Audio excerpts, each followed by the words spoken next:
Hi guys, ഞാനിപ്പോൾ നിൽക്കുന്നത് കേരളത്തിലെ ഒരു ഫേമസ് പാലത്തിന് മുകളിലാണ്.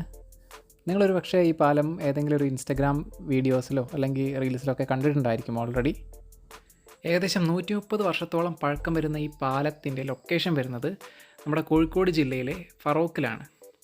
ഈ പാലത്തിൻ്റെ പുതിയ അപ്ഡേറ്റ് എന്താണെന്ന് നിങ്ങൾക്ക് സൂക്ഷിച്ച് നോക്കിയാൽ മനസ്സിലാവും.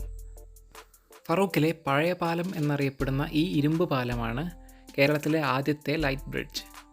പകൽ സമയത്ത് നോക്കുമ്പോൾ പ്രത്യേകിച്ച് മാറ്റമൊന്നും തോന്നില്ലെങ്കിലും രാത്രിയാവുമ്പോൾ പാലം വളരെ കളറാണ്. നമുക്ക് പാലത്തിൻ്റെ കുറച്ച് ഡേ ആൻഡ് നൈറ്റ് ഷോട്ട്സ് നോക്കാം. പാലത്തിൻ്റെ ഒരു വശത്തുള്ള ഫുട്പാത്ത് ചുവന്ന പരവതാനി വിരിച്ച് മനോഹരമാക്കിയിട്ടുണ്ട്. പകൽ സമയത്ത് നമ്മൾ കാണുന്നത് ചാലിയാറിൻ്റെ ഭംഗിയാണെങ്കിൽ രാത്രികളെ മനോഹരമാക്കുന്നത് ഈ പാലത്തിൻ്റെ ലൈറ്റിംഗ് ആണ്. അതിൻ്റെ പ്രതിഫലനം നമുക്ക് പുഴയിലും കാണാം. 1883 ബ്രിട്ടീഷുകാരാണ് ചാലിയാറിന് കുറുകെയായിട്ട് ഈ പാലം നിർമ്മിക്കുന്നത്. ഈ പാലത്തിൻ്റെ ഭംഗി ഒന്ന് പൂർണ്ണമായി ആസ്വദിക്കാൻ നമുക്ക് പാലത്തിലൂടെ ഒന്ന് യാത്ര ചെയ്ത് നോക്കാം.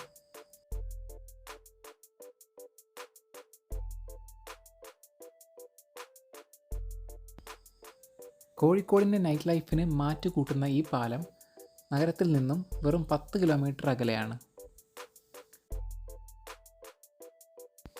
ഈ പാലം പുതിയ പാലങ്ങളെ അപേക്ഷിച്ച് വീതി വളരെ കുറവാണ്.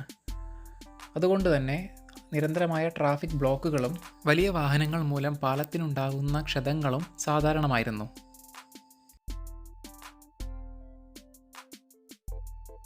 ഇപ്പോൾ 2 വശങ്ങളിലും സിഗ്നലുകൾ സ്ഥാപിച്ച് ട്രാഫിക് കൺട്രോൾ ചെയ്തിരിക്കുന്നു. പാലത്തിനോട് ചേർന്ന് തന്നെ ഇവിടെ ഒരു ചിൽഡ്രൻസ് പാർക്കും സ്ഥിതി ചെയ്യുന്നു. അവിടേക്ക് ഇറങ്ങിച്ചെന്നപ്പോൾ ഒരു ശാന്തമായ അന്തരീക്ഷം പോലെയാണ് തോന്നിയത്. അവിടെ രാത്രിയിൽ കുടുംബത്തോടൊപ്പം പാർക്കിൽ കളിക്കുന്ന കുട്ടികളെയും കാണാം. തിയേറ്ററിനോട് ചേർന്ന് ഇവിടെയാണ് പാർക്കിൻ്റെ മുൻവശം വരുന്നത്. നമ്മൾ കയറി വന്നത് പുറകിലൂടെയാണ്. ചിൽഡ്രൻസ് പാർക്കും പാലത്തിനോട് ചേർന്നുള്ള മരങ്ങളും വരെ ലൈറ്റുകൾ വെച്ച് മനോഹരമാക്കിയിരിക്കുന്നു.